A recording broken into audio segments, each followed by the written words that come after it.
The firm released its ESG report, which takes a look at the work JPMorgan Chase is doing in the environmental, social, and governance sectors to help create a greener and more diverse future. To discuss the key points from the social section of this report, we're joined by Lucida Plummer, Global Head of Employee Diversity, Equity, and Inclusion. Thanks so much for being here today. Thank you for having me. Yeah, so diversity is a key part of the S in ESG. Can you first talk about the importance of this? Absolutely. The social component of ESG really has always been about people and communities and addressing social challenges. Diversity, equity, and inclusion has become more of a focal point in the social component of ESG and really a way for us to keep our focus in how we're driving this agenda in the firm. I think the best way to think about it is that everything we do starts from a place of creating a focus on inclusion and a culture of inclusion here at the firm. Some examples to highlight this: in EMEA, for example, we have our LGBT plus and veterans communities, employees that have partnered with a nonprofit to create leadership development programs for LGBT plus youth in the community. We also have been recognized for having gender inclusive practices in many countries across Latin America. And in the U.S., many of our employees are part of our community impact program across our lines of businesses to help keep the focus on our racial equity commitment. Now let's dive into one of the big topics of this report, which is addressing the racial wealth gap. What is the firm doing to address this issue and build a more inclusive culture? It's a great question.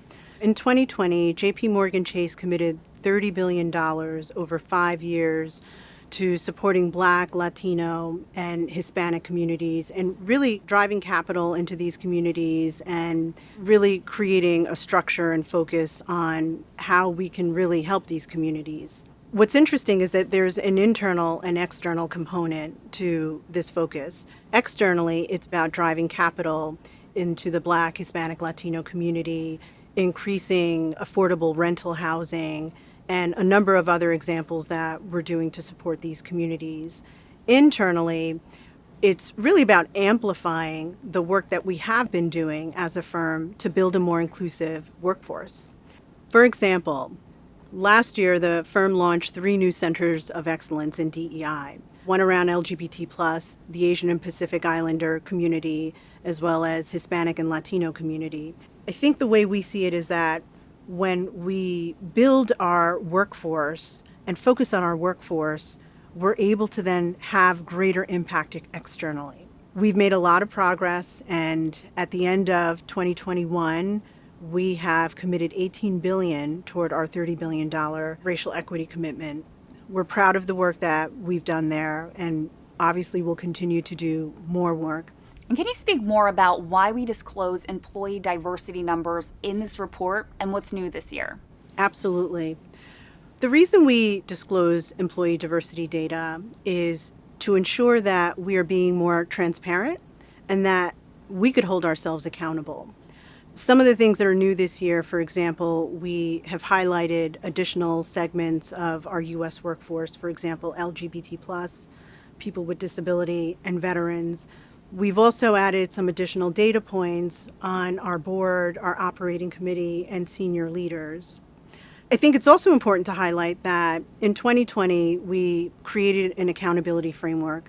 And this is really about helping the firm hold our senior leaders accountable and evaluating them on the progress that they're making in supporting our firm, in supporting our priorities around DE&I. Some of the components of this accountability framework really center around making sure we're incorporating all of this into our year-end performance and compensation assessments. Additionally, by disclosing our employee data, that really allows us and helps the firm understand what it is that we need to do, and more importantly, where we need to focus to ensure that we're driving toward the right outcomes. And lastly, what do you hope employees take away from this report?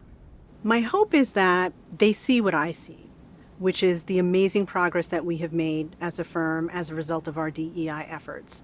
Now, we still have a lot of work to do, but we've done so much to get to this point.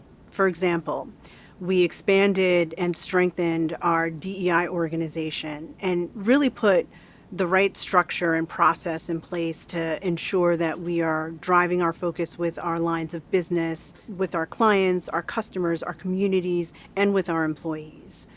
So there's a lot of great work that we're doing. And I think the other thing I hope people walk away with is the sense of culture. So Jamie recently wrote in his annual letter to shareholders that we are navigating a challenging landscape, but collectively and individually, we came together to keep our business going.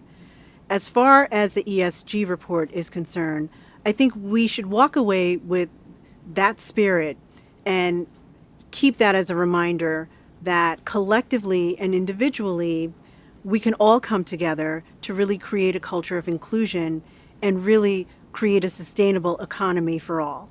Lucida Plummer, Global Head of Employee Diversity, Equity, and Inclusion, thank you so much for being here today. Thank you for having me.